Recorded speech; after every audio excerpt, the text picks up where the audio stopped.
చెన్నైలోని కూవం నది వద్ద శ్రీకాళహస్తికి చెందిన శ్రీనివాస్ అలియాస్ రాయుడు అనే వ్యక్తి హత్యకు గురయ్యాడు. అక్కడ ఉన్న సీన్ని బట్టి చూస్తే కొందరు వ్యక్తులు శ్రీనివాస్ని చిత్రహింసలు చేసి చంపేసినట్టుగా ఆ మృతదేహం వద్ద ఉన్న సీన్ అయితే కనిపిస్తోంది.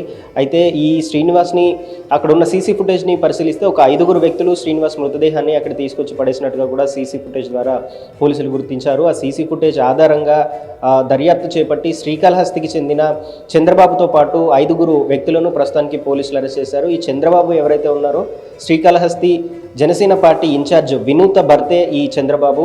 హత్యకు గురైన వ్యక్తి కూడా ఈ చంద్రబాబు కుటుంబం దగ్గర చాలా కాలం నుంచి పనిచేస్తున్నాడు. వాళ్ళ దగ్గర డ్రైవర్గా పిఏగా కూడా పనిచేస్తున్నాడు. అయితే చాలా కాలం నుంచి నమ్మకంగా ఉన్న వ్యక్తి కొన్ని రోజుల క్రితం ఈ రాయుడు ఎవరైతే ఉన్నారో అతన్ని పనిలోంచి తీసేశామంటూ వినూత కూడా ఒక పోస్ట్ పెట్టిన పరిస్థితి. చాలా కాలంగా నమ్మకంగా ఉన్న వ్యక్తి తమ ప్రత్యర్థుల పంచన చేరి వీళ్ళ ఫ్యామిలీకి, వినూత వాళ్ళ ఫ్యామిలీకి చెడు చేసేలాగా, వీళ్ళ పరువు ప్రతిష్టలకు భంగం కలిగించేలాగా మాట్లాడడం కావచ్చు, వివిధ రకాల చర్యలు చేపట్టడం కావచ్చు, ఇట్లాంటివన్నీ చేస్తుండన్న నేపథ్యంలో అతన్ని పనిలో నుంచి తీసేశామంటూ కూడా వినూత ప్రకటించారు. అయితే ఇది జరిగిన కొన్ని రోజులకే రాయుడు హత్యకు గురవడం ఇప్పుడు అనేక అనుమానాలకు దారితీస్తుంది. దాంతోపాటు శ్రీకాళహస్తిలోని గోడౌన్లో శ్రీనివాస్ని చిత్రహింసలు చేసినట్టుగా కూడా పోలీసులు గుర్తించారు. ఇదే యాంగిల్లో ప్రస్తుతానికి దర్యాప్తు అయితే కొనసాగుతుంది.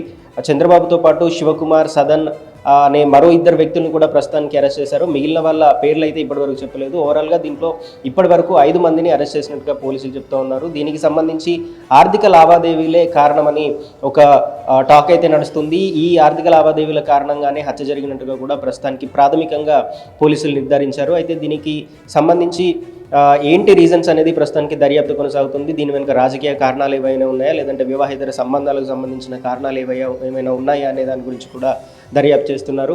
ప్రస్తుతానికైతే ఈ హత్య అటు శ్రీకాళహస్తిలో సంచలనంగా మారింది. చాలా కాలం చంద్రబాబు దగ్గరే వాళ్ళ ఫ్యామిలీతో ఉన్న వ్యక్తే ఈ శ్రీనివాస్ ఎవరైతే ఉన్నారో ఆయన సోషల్ మీడియా అకౌంట్స్లో కూడా ఈ వినూత చంద్రబాబుతో దిగిన ఫోటోలే ఎక్కువగా ఉన్నాయి.